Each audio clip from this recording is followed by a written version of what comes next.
Hello বন্ধুরা, আপনারা কেমন আছেন? আশা করি খুব ভালো আছেন আর সুস্থ আছেন। আমিও খুব ভালো আছি। আজকে নতুন একটা রেসিপি নিয়ে চলে আসি আপনাদের সামনে। আজকের রেসিপি হলো আলুর দম। তো বন্ধুরা, আলুর দম কিন্তু রুটি দিয়ে, লুচি দিয়ে, পরোটা দিয়ে, ভাত দিয়ে সব কিছু দিয়ে খেতে কিন্তু ভীষণ ভালো লাগে। তো বন্ধুরা, আলুর দম কীভাবে আমি বানিয়ে থাকি আপনাদের সাথে শেয়ার করব। ও রেসিপিটা দেখুন। তো এদিকে দেখুন, এই যে ছোটো ছোটো আলুগুলো, এই আলুগুলো কিন্তু লাল আলু, সাদা না। এই আলুটা আমাদের এখানে পাওয়া যায়। তো যাই হোক, আলুগুলো কিন্তু আমি ভালো করে ধুয়ে নিচ্ছি, যেহেতু নতুন আলু, বালু তো থাকবেই। তো বন্ধুরা, আলুগুলো কিন্তু ধোয়া হয়ে গেছে, দেখুন ভালো করে কিন্তু ধুয়ে নিয়েছি। এবার কড়াইতে বসিয়ে দেবো আলুগুলো সিদ্ধ করতে। আর নতুন আলু যেহেতু কুকারে দেওয়া যাবে না, পুরোনো আলু হলে প্রেসার কুকারে দেওয়া যায়। আর এই আলুগুলো সিদ্ধ হতে বেশিক্ষণ লাগবে না, 5 থেকে 10 মিনিট লাগবে। তো এদিকে কিন্তু আমি জল দিয়ে 1 চামচের মতো নুন দিয়ে দিয়েছি। এবার কিন্তু আমি ঢেকে দেবো। তো 10 মিনিটের জন্য আলুটা সিদ্ধ হতে থাক এদিক দিয়ে। আর এদিক দিয়ে কিন্তু আমি এখানে বেটে নিচ্ছি পোস্ত। কিছুটা পোস্ত দিয়ে দিয়েছি, দিয়ে একটু জল দিয়ে ভালো করে কিন্তু বাটতে হবে ফিনিশিং করে। তো শিলনোড়াতেই পোস্তটা বাটলে ভালো হয়, আর মিক্সি জানে কিন্তু পোস্তটা ভালো হয় না বাটা। তো এই জন্য আমি কিন্তু শিলনোড়াতে বেটে নিচ্ছি। তো এবার কিছুটা কাজু বাদাম দিয়ে দেবো। কাজু বাদাম দিয়ে তারপরে বাটবো আবার। দেখুন অনেকটাই কিন্তু আমি কাজু বাদাম দিয়ে দিয়েছি। আর এই আলুর দমে কিন্তু পোস্ত আর কাজু বাদাম না হলেই কিন্তু আলুর দমটা একদমই হয় না ভালো মতো। যাই হোক, তো এবার কিন্তু আলুগুলো প্রায় সিদ্ধ হয়েই গেছে। দেখে নিচ্ছি একটা, আপনাদের সাথে দেখাচ্ছি, শেয়ার করছি। দেখুন সুন্দর করে কিন্তু আলুগুলো সিদ্ধ হয়ে গেছে। এই দেখুন, তো আলুগুলো কিন্তু আমি এভাবে নামিয়ে নিয়েছি। আর এদিক দিয়ে এই যে পোস্ত আর কাজু বাদামটা দেখালাম, আর হলো দুটো ছোটো ছোটো টমেটো আর দুটোর মতো কাঁচা লঙ্কা, মানে লাল লঙ্কা আর কি, পাকা লঙ্কা নিয়েছি। আর এদিকে তো দেখুন আলুগুলো সুন্দর করে ছুলে নিয়েছি। দেখুন কত সুন্দর লাগছে। অনেকটা টাইম লেগে গেছে, যেহেতু ছোটো ছোটো আলু ছুলতে অনেকটা টাইম লেগে গেছে। এদিকে কিন্তু আমি কড়াই বসিয়ে দিয়েছি, অনেকটাই তেল দিয়ে দিয়েছি।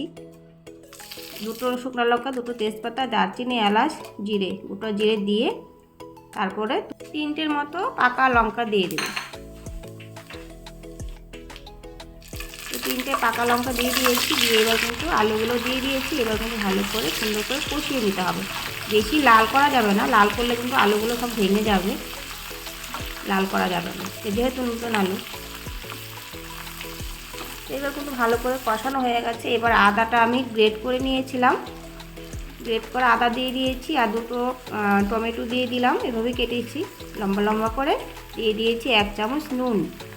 এবার দিয়ে দিচ্ছি ধনের গুঁড়ো, জিরের গুঁড়ো, লঙ্কার গুঁড়ো। এবার ভালো করে কষাতে হবে আরেকবার। হলুদ কিন্তু দেইনি বন্ধুরা, হলুদ একদম লাগবে না এটাতে, যেহেতু কাজু আছে, হলুদ না দিলেই ভালো লাগবে। এবার দেখুন সুন্দর করে কিন্তু কষিয়ে নিয়েছি। এবার দিয়ে দিচ্ছি হলো গরম মশলার গুঁড়ো। আর এই যে মশলাটা নিরামিষ, এই মশলাটা দিয়ে একটু দিয়ে দিয়েছি। এবার আরেকবার ভালো করে কষাতে হবে। এবার যে পোস্ত আর হলো কাজু বাদামটা বেটে রেখেছিলাম সেটা কিন্তু দিয়ে দিচ্ছি। দিয়ে এই বাটি দিয়ে আর একটু জল দিয়ে ভালো করে আবার কষাতে হবে। জলটা কিন্তু আমি গরম জল দিচ্ছি, ঠান্ডা জল একদমই দেওয়া যাবে না। যে ভালো করে একটু নাড়াচাড়া করে নিয়ে আরও কিন্তু কিছুটা জল দেব। গ্রেভিটা একটু মাখা মাখা করতে হবে।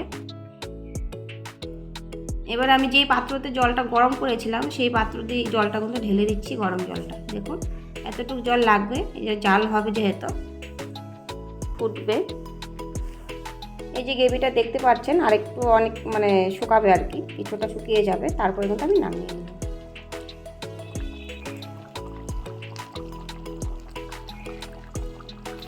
এবার বন্ধুরা লাস্টে কিন্তু 1 চামচ চিনি দিচ্ছি। তো 1 চামচ চিনি দিয়ে দিলাম। আপনারা যদি ভালো না বাসেন, যারা না ভালোবাসেন মিষ্টি খেতে, তারা কিন্তু অবশ্যই দিবেন না। তো একটু এই আলুর দমের মধ্যে একটু চিনি না দিলে কিন্তু আমার কাছে আবার ভালো লাগে না। তো অনেকটা ঝাল খেতে ভালোবাসে। যাই হোক, এবার কিন্তু রেডি হয়ে গেছে পুরো আলুর দম। এবার নামিয়ে নিচ্ছি, নিয়ে তারপরে কিন্তু আমি দিয়ে দেবো কিছুটা বাটার আর ধনেপাতা। এই বন্ধুরা নামিয়ে নিয়েছি, দেখুন কত সুন্দর লাগছে দেখতে। এবার কিন্তু অনেকটাই বাটার দিয়ে দিয়েছি, আপনারা চাইলে ঘিও দিতে পারেন। আর এদিকে কিছুটা ধনেপাতা সুন্দর করে দিয়ে এবার কিন্তু আমি হাতা দিয়ে ভালো করে নাড়াচাড়া করে দেবো, মানে বাটারটা মিশিয়ে দেব। যেহেতু বাটারটা ফ্রিজের থেকে বার করেছি ঠান্ডা, তার জন্য কিন্তু এটা আলুর দমের সাথে ভালো করে মিশিয়ে নিয়েছি। দেখুন বন্ধুরা, আলুর দমের রেসিপিটা কেমন হয়েছে অবশ্যই কমেন্ট করে বলবেন, আর এইভাবে কিন্তু করে খাবেন। বন্ধুরা, একদম আলুর দম তো রেডি, তার সাথে কিন্তু গরম গরম লুচিও রেডি। দেখুন, তো গরম গরম লুচির সাথে আর গরম গরম আলুর দম মানে মারাত্মক লাগে কিন্তু খেতে। আপনারা কিন্তু অবশ্যই ওইভাবে করে খাবেন, দারুণ লাগে। আর আপনারা চাইলে এটাতে দুধ দিতে পারেন আলুর দমে, দুধ বা টক দই। তো বন্ধুরা, আজকের মতো এখানেই। সবাই ভালো থাকুন, সুস্থ থাকুন।